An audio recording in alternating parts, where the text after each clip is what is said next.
तो जिसकी माँ, इसलिए बोलते हैं ना कि भाई जिस देश की अच्छी स्थिति यदि बनानी है तो उस देश की नारियों के चरित्र उन्नत कर दो, उनका मनोबल, उनका बुद्धि बल, उनका आत्मिक बल उत्कृष्ट बना दो, तो फिर उस देश में उत्पन्न होने वाली सारी मनुष्य जाति उत्कृष्ट ही होगी।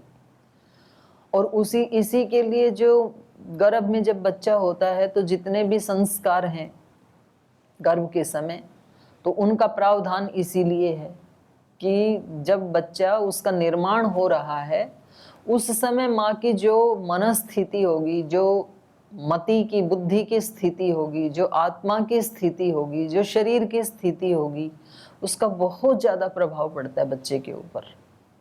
अब ये अलग बात है कि जिसके गर्भ में बच्चा होता है उसको इन बातों का पता नहीं होता है, और जिनको इन विज्ञान का खूब पता होता है, विद्वान होते हैं, वो उनको कभी गर्भ में बच्चा होता नहीं है। ये मतलब एक दुर्भाग्य जैसी बात है, तो लेकिन ये है बहुत बड़ी साइंस। तो यहाँ पर सेनापति के लिए एक शब्द आया कुलीन। जो कुलीन व्यक्ति होगा वो अपने धर्म के लिए मिट जाएगा, मर जाएगा, लेकिन धर्म को नहीं छोड़ेगा। तो जब विपरीत परिस्थिति आती है तब कुलीनता का पता चलता है। अनुकूल परिस्थिति में सभी कुलीन ही होते हैं, लेकिन जिस समय प्रतिकूलता आ रही है और उस समय व्यक्ति अपने धर्म को ना छोड़े तब कुलीनता का पता चलता है। हमारे सारे राष्ट्रभक्त कुलीन थे। उनके ऊपर जिस समय अंग्रेजों ने जो जो अत्याचार किए और उस समय उनके मन में राष्ट्रभक्ति 1 इंच भी कम नहीं हुई, तब पता चलता है कि ये व्यक्ति कुलीन है। हमारे जितने भी ईश्वर भक्त महापुरुष हुए वो सब कुलीन थे। उनको क्या क्या यातनाएं नहीं दी गई। गुरु नानक देव जी को तो गर्म तवे के ऊपर बिठा दिया था। तो ऐसी प्रतिकूल परिस्थितियों में मतलब ये तो बहुत ऊंची की बात कह रही हूं मैं, और छोटी छोटी रोज हमारे जीवन में आती ही हैं। और उस समय हम ना डगमगाएं और भगवान से और ज्यादा शक्ति मांगें कि भगवान जी थोड़ा सा मन आगे पीछे हो रहा है तो थोड़ी सी शक्ति और दो, और फिर हम डटे रहें, तो फिर कुलीनता का पता लगता है कि ये व्यक्ति कुलीन था। और नहीं तो व्यक्ति कुलीन नहीं है तो वो फिर वो परिस्थितियों से ना समझौता नहीं करता है, या फिर अपनी मनमानी से समझौता कर लेता है और अपने ही ढंग के फिर वो सिद्धांत, आचरण, ऐसे शास्त्र अपने ढंग से बना लेता है फिर। तो राजा के पास ऐसा व्यक्ति होना चाहिए। राजा का सेनापति कैसा होना चाहिए? कुलीन होना चाहिए, नहीं तो कोई भी खरीद लेगा उसको फिर। तो कभी जो हटे नहीं, जो कभी बिके नहीं, ऐसा व्यक्ति कुलीन होता है। जो उसने लक्ष्य बनाया है उस लक्ष्य से कभी हटे नहीं, कदम नहीं हटाई पीछे। कुछ भी हो जाओ, जीवन तो जाएगा, बस इतनी बात है ना। और उससे जीवन जाने से पहले पहले की सारी बातें फिर उससे कम पड़ जाती हैं मृत्यु से। अंतिम दुख मृत्यु है, और जो मृत्यु के सामने भी ना घबराए, ऐसे व्यक्ति को अपने पास रखना चाहिए राजा को। कुलीनश्च अनुरक्तश्च, राजा में अनुरक्ति भी होनी चाहिए उसकी, क्योंकि व्यक्ति कष्ट सहन करता है प्रीति से। व्यक्ति देश से प्रीति करता है, प्रेम करता है, तो फिर देश के लिए सारे कष्ट सहन कर लेगा। यदि धर्म से प्रीति करता है तो धर्म के लिए सारे कष्ट सहन कर लेगा, प्रीति नहीं है तो नहीं करेगा। छोटा सा बालक था वीर हकीकत राय, 12 साल की उम्र थी, लेकिन धर्म के प्रति इतनी प्रीति थी, इतनी अनुरक्ति थी। एक ही बच्चा था माँ बाप का, और पहले बाल विवाह का प्रचलन था, शादी भी हो गई थी, और सभी माता पिता रो रहे हैं उनके सामने, पत्नी भी रो रही है, और बात इतनी ही है कि वो कह रहे हैं कि भाई अब आप इसको इस्लाम धर्म स्वीकार करना पड़ेगा। तो माँ समझाती कि बेटा क्या फ़र्क पड़ता है, तू हकीकत नहीं रहेगा, तेरा नाम अब्दुल रहमान रख दूंगी, क्या फ़र्क पड़ता है, जिंदा तो रहेगा मेरी आंखों के सामने। और वो अपनी माँ को कहता है कि माँ ये तो धर्म को तो ऐसे तो सभी लोग प्रिय बताते हैं, और यदि धर्म का जब ऐसे प्रसंग आए और उस समय यदि कॉम्प्रोमाइज कर लें तो फिर धर्म जिंदा कैसे रहेगा। धर्म तो जिंदा हमारे जैसे लोगों के कारण ही रहता है। बड़ी सुंदर पंक्तियां किसी कवि ने लिखी हैं, यूं कहने को तो सभी धर्म को प्यारा बताते हैं, लगे तकरार करने तो जमी सर पर उठाते हैं, बहस में अच्छों अच्छों को सदा नीचा दिखाते हैं, उलझते हैं अकड़ते हैं नहीं फूले समाते हैं, इधर के और उधर के सैकड़ों प्रमाण देते हैं, मगर उनका धर्म है जो धर्म पर जान देते हैं। अपनी माँ को बताता है वो, बोले धर्म तो उन लोगों से जिंदा है जो धर्म के लिए अपनी जान भी देते हैं, जो केवल बात करते हैं उनसे धर्म जिंदा नहीं होता है।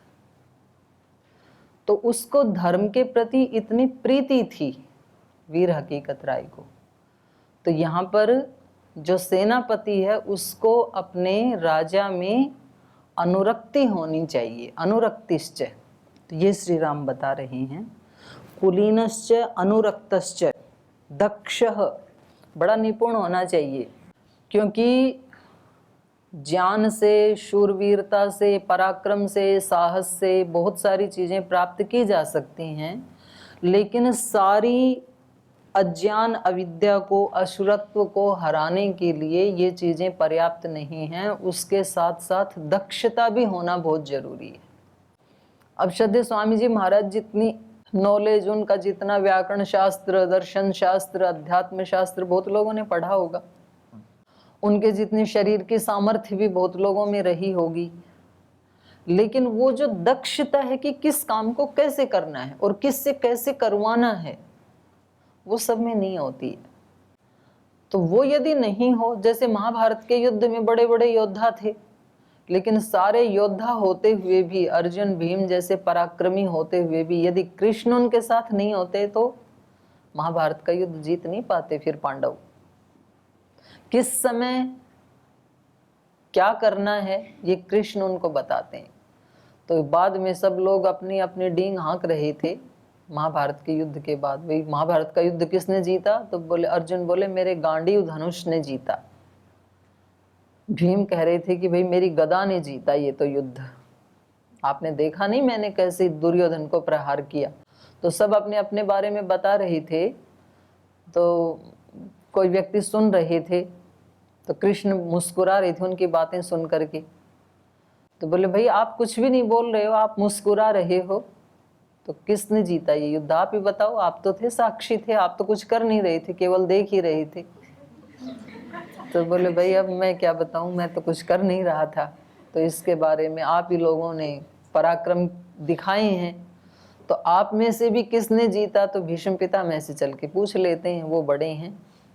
जब उनके पास गए, बोल दादाजी आप ही बताइए कि हमारे में से इस युद्ध को किसने जीता? तो बोले मूर्खो, तुम्हारे में से किसी ने नहीं जीता, ये तो कृष्ण और कृष्ण की नीति ने जीता। अगर कृष्ण की नीति तुम्हारे साथ नहीं होती तो तुम नहीं जीत पाते। तो यहाँ पर सेनापति के लिए कहा दक्षः, वो दक्ष होना चाहिए, कौन से काम कैसे होते हैं। तो कभी कभी व्यक्ति को विनम्रता दिखानी होती है, कभी कभी शूरवीरता पराक्रम दिखाना होता है, कभी कभी स्वाभिमानिता दिखानी होती है, अड़ जाना होता है कभी कभी पर्वत की तरह से, और कभी कभी जल की तरह झुक जाना होता है, जमीन से लग जाना होता है। तो अलग अलग समय में कब कौन सा आचरण करना है जिससे कि धर्म की और सत्य की विजय हो, तो ये दक्षता भी आनी चाहिए सेनापति को।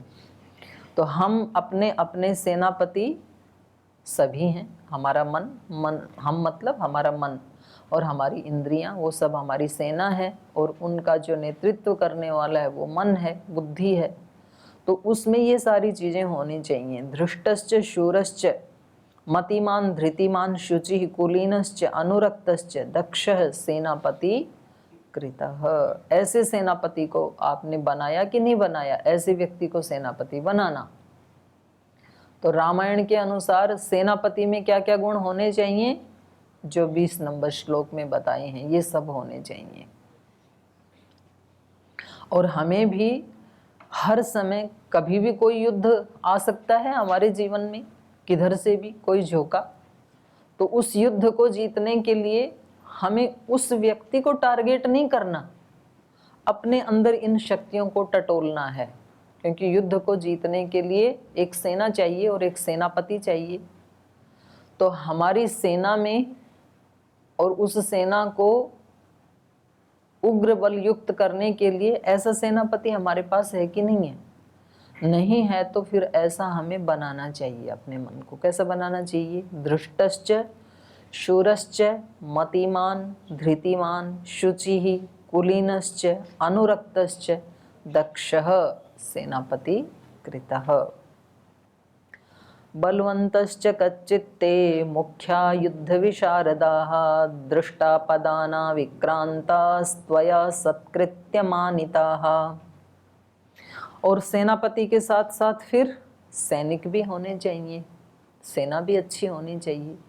अब मन तो बलवान है लेकिन इंद्रियां काम करती ही नहीं है, तो व्यक्ति क्या करेगा? वृद्धावस्था में यही होता है। व्यक्ति को समझ तो होती है सारी, क्योंकि जीवन भर के जो खट्टे मीठे अनुभव थे उससे वो सीख गया है सब।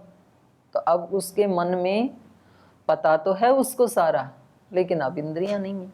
जीवन खत्म हुआ तो जीने का ढंग आया। जीने का ढंग तो आ गया लेकिन जीवन बचा तो नहीं। आयु ने तेरे तब हथियार फेंक डाले, यमराज फौज लेकर करने को जंग आया।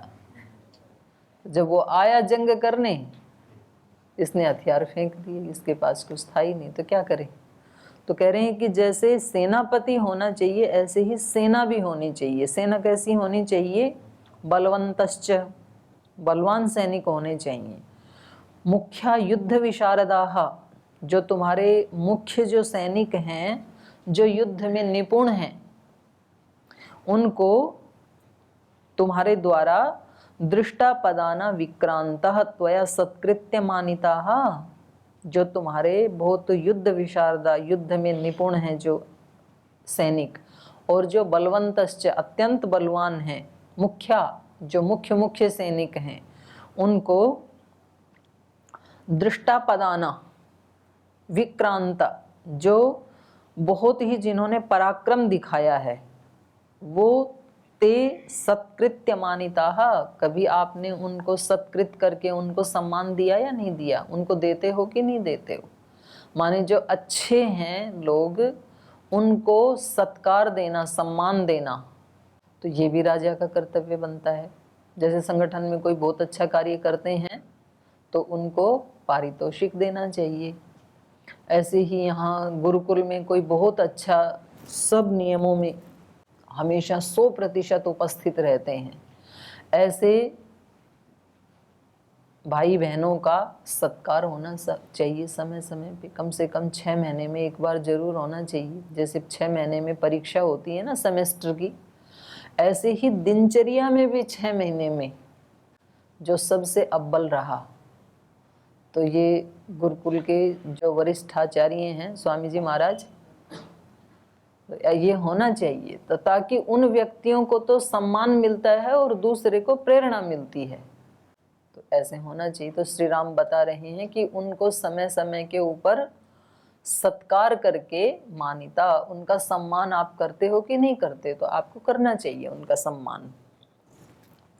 और तभी दूसरे लोगों को भी उस मार्ग पे आने की इच्छा होगी कि भाई अगली बार हम करेंगे तो हमारे को भी पुरस्कार मिलेगा। तो दोनों साथ साथ होने चाहिए, फटकार भी होनी चाहिए, सत्कार भी होना चाहिए, दोनों साथ होने चाहिए। और नहीं तो फिर वो हो जाएगा गवरगंड का राज। क्या है? अंधेर नगरी गवरगंड राजा, टके शेर भाजी टके शेर ख्वाजा। तो एक जैसा नहीं होना चाहिए। जो श्रेष्ठ हैं उनको सम्मान करना चाहिए, और जो उद्दंडता करते हैं उनको दंड भी मिलना चाहिए। दोनों चीजें साथ चलनी चाहिए। कच्चित् बलस्य भक्तं च वेतनं च यथोचितं संप्राप्त कालं दातव्यं ददासी न विलंबसे। ये भी बड़ी अच्छी बात बता रहे हैं। कच्चित बलस्य, बल मतलब सेना, सेना का, भक्तम च और जो सेवादि करते हैं भक्त हैं, वेतनम च यथोचितम, उनका जो यथोचित वेतन है, जो उनका जो भी देते हैं, वेतन को क्या कहेंगे? अरे सैलरी नहीं है, सेवा शुल्क आदि, पारिश्रमिक अच्छा शब्द है। जो परिश्रम करते हैं उनका जो पारिश्रमिक है वो संप्राप्त कालम दातव्यम, उचित समय पे दे देना चाहिए। नहीं तो कभी कभी बॉस ना आगे पीछे करके देते हैं, एक सप्ताह बाद देते हैं, तो उनके मन में फिर एक असंतोष की भावना पैदा हो जाती है।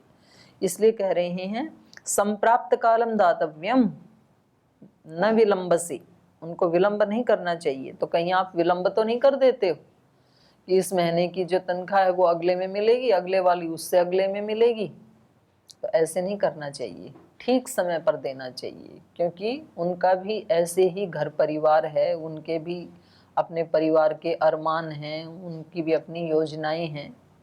तो उनको संतुष्ट रखना चाहिए, भृत्यों को भी, सेना को भी, सेना को भी संतुष्ट रखना चाहिए। सेनापति ऐसा होना चाहिए, और उनमें जो मुख्य मुख्य सैनिक हैं, युद्ध में निपुण हैं, उनको सत्कृत करना चाहिए। तो देखो छोटी से छोटी बात बता रहे हैं ना, माने छोटी छोटी बात का ध्यान रखना पड़ता है। जो एक उसके ऊपर होता है ना व्यक्ति, किसी नेतृत्व के पद पे होता है, राजा के पद पे होता है, तो उसको ऐसे छोटी छोटी बात का भी ध्यान रखना चाहिए। नहीं तो अपना काम, भाई मेरा काम होना चाहिए, बाकी इनको क्या चाहिए वो हमें नहीं पता है, ऐसे नहीं होना चाहिए राजा को। उस राजा को भी उनकी छोटी से छोटी बात का ध्यान रखना चाहिए, और तब वो राजा के लिए अपने प्राण भी देने के लिए तैयार होते हैं। अब बड़े वाला व्यक्ति छोटे की बात पूछे ही नहीं, कुछ उसको रिस्पॉन्स दे ही नहीं, और हमारे नियम बिल्कुल अच्छे से चलने चाहिए, तो फिर ठीक से नहीं चलता है। कालातिक्रमणाच्चैव भक्तवेतनयो भृताः भर्तुः कुप्यन्ति दुष्यन्ति सोनर्थ सुमहान स्मृतः। क्योंकि काल अतिक्रमणाच्चैव, काल का अतिक्रमण कर देने से ही, वेतन तो देना ही देना है, पारिश्रमिक तो देना ही देना है, तो थोड़ा बाद में देंगे तो भी देना है, और समय पे देंगे तो अच्छी बात है।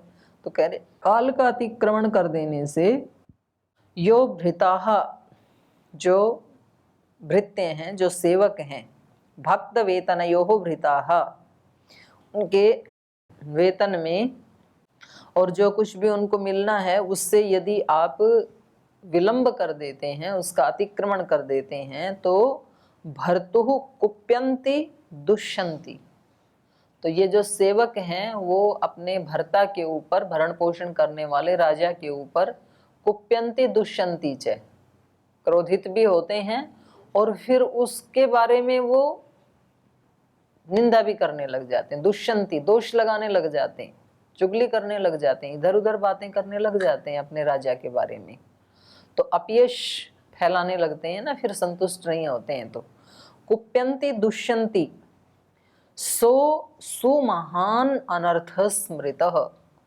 तो जब अपने सेवक अपने से असंतुष्ट हों और अपने से क्रोधित हों और अपने ऊपर दोषारोपण करते हों, तो इससे राजा का महान अनर्थ होता है, इसको याद रखो। सो सुमहान अनर्थ स्मृतः, महान अनर्थ जाना गया है ये, तो आप इस बात का ध्यान रखना। तो ये उपदेश दे रहे हैं। कच्चित् सर्वेऽनुरक्तस्त्वां कुलपुत्रा प्रधानत, कच्चित् प्राणास्तवार्थेषु सन्त्यजन्ति समाहिता, कच्चित् जानपदा विद्वान् दक्षिणा प्रतिभानवान्, यथोक्तवादी दूतस्ते कृतो भरतपण्डितः, कच्चित् दष्टादशान्नेषु स्वपक्षे दशपञ्च च, त्रिभिस्त्रिभिरविज्ञातैर्वेत्सि तीर्थानि चारकैः, कच्चिद्व्यपास्तान् हितान् प्रतीयातांश्च सर्वदा, दुर्बलान् वज्ञाय वर्तसे रिपुसूदन, कच्चित् न लोकायतिकान् ब्राह्मणास्तात सेवसे, अनर्थकुशला ह्येते बाला पंडितमानिनः। कच्चित् सर्वे अनुरक्तः त्वां कुलपुत्राः प्रधानतः, कह रहे हैं प्रधानतः कुलपुत्राः, जो इस कुल में पैदा हुए हैं, जो मुख्य इस क्षत्रिय कुल के या सूर्यवंश जो इनका कुल है उसमें पैदा होने वाले, कच्चित् त्वां सर्वे अनुरक्तः, क्या सब आपसे प्रीति करते हैं या नहीं करते हैं? तो ये जो राजा है उससे सब प्रीति करने वाले भी होने चाहिए। और प्रीति कब होती है? अगर दूसरों से हमें प्रीति चाहिए तो पहले खुद को प्रीति करनी होती है। तो इसलिए राजा के लिए विशेषण दिया जाता है प्रजावत्सल। अपनी प्रजाओं को कैसे देखता है राजा? पुत्रवत। वो अपने ऐसे महान राजाओं के बारे में जब कहानी आदि पढ़ते हैं, उनकी जीवनी पढ़ते हैं, तो विशेषण आता है वो प्रजा को अपने पुत्रवत पालन करता था। तो एक वात्सल्य का भाव होना चाहिए। बेशक वो एक एक व्यक्ति से ना मिल पाए तो कोई दिक्कत नहीं है, चलेगा, क्योंकि सब लोगों से रोज राजा का कोई काम भी नहीं पड़ता है। लेकिन हर एक व्यक्ति के लिए उसके मन में यदि वत्सलता है, वात्सल्य है, तो फिर सब उससे प्रीति करते हैं। उसका प्रभाव पड़ता है, भावनाओं का प्रभाव पड़ता है। भावनाएं तो बहुत महान होती हैं। तो इसलिए कह रहे हैं कि क्या सभी आप में अनुरक्त तो हैं, अनुराग तो रखते हैं आप में? तो इसका मतलब श्री राम से सारी प्रजा अनुराग करती थी, अत्यंत प्रीति करती थी। तो अत्यंत प्रीति ऐसे ही नहीं करती थी बिना किसी हेतु के। श्री राम इस विज्ञान को जानते थे, तो श्री राम स्वयं सारी प्रजा से स्नेह करते थे, उनका ध्यान रखते थे। तो इसलिए सारी प्रजा भी श्री राम से अत्यंत स्नेह करती थी। तो अब वो भरत से कह रहे हैं कि आप भी उनके प्रति पहले अनुरक्ति की भावना रखना। आप उनसे प्रीति की भावना रखोगे तो वो आपसे प्रीति करेंगे, और नहीं तो फिर वो हमेशा राम के प्रति तो प्रीति का भाव रखेंगे और भरत जी को सोचेंगे कि ये बीच में कहाँ से आ गए, हमारे राजा तो श्री राम थे। तो उनको ये विज्ञान समझा रहे हैं, अगर सबसे प्रीति लेनी है तो शुरुआत अपनी तरफ से करनी है, हमें सबको प्रीति देनी है। और जब व्यक्ति खुद सबको प्रीति देने लग जाता है, फिर उसको लेने की इच्छा भी नहीं होती है, क्योंकि भगवान ही उसको इतनी प्रीति दे देता है कि अब वो बांटने में ही तृप्त हो जाता है, उसको वापस लेने की इच्छा भी नहीं होती है फिर। क्योंकि उधर से जब चैनल खुल गया ना ऊपर से, तो वो इतना देता है कि उसको उधर से लेने की अपेक्षा ही नहीं होती। जैसे श्रद्धेय स्वामी जी महाराज कितने लोगों को प्रीति देते हैं, सबके प्रति प्रीति की भावना रखते हैं। तो इसलिए अब दूसरे व्यक्ति उनको दे या ना दे, तो वो उनको अभिप्सा भी नहीं होती है, वो दे करके ही पूर्ण तृप्त रहते हैं सुबह से शाम तक। तो ये उपदेश इतना सुंदर है जो श्री राम दे रहे हैं, श्री राम के मुख से जो कहलाया है। कच्चित सर्वेनु रक्तास्त्वां कुलपुत्राः प्रधानतः कच्चित प्राणास्तवार्थेषु संत्यजन्ति समाहिताः। समाहित होकर के क्या वो सभी कुलपुत्र तुम्हारे लिए प्राण न्योछावर करने के लिए तैयार रहते हैं या नहीं? जैसे यहाँ अब तो श्रद्धेय स्वामी जी महाराज दूसरे दूसरे प्रयोजन से आह्वान करते हैं, बुलाते हैं लोगों को, किसी को सेवा के लिए, किसी को पढ़ने के लिए, और ऐसे ऐसे करते हैं। लेकिन जिस समय आंदोलन किया था तो उस समय तो बोले भाई इसमें प्राण भी जा सकते हैं, ऐसे आह्वान किया था। और उस समय भी देश भर से 1 लाख लोग आ गए थे रामलीला मैदान में, और वो सब अपने घर यही कह करके आए थे कि आ जाएंगे तो ठीक है, और ये भी हो सकता है ना भी आए। तो इतनी हिम्मत रखना। तो किसी व्यक्ति के लिए कोई व्यक्ति अपने प्राण भी न्यौछावर करने के लिए तैयार है, ये उस व्यक्ति के शिखर नेतृत्व को साबित करता है, कुशल नेतृत्व को साबित करता है। नेतृत्व ऐसा होना चाहिए कि जिसके प्रति सबकी अत्यंत प्रीति हो, अपने प्राण भी देने पड़े तो व्यक्ति तैयार रहे, तो बाकी की प्रीति तो फिर छोटी पड़ जाती है। तो ये श्री राम भरत जी को बता रहे हैं। उपदेश काफ़ी बड़ा है अभी, तो हम इसको आगे पढ़ते रहेंगे। आज समय हो गया, यहीं विश्राम लेते हैं। तो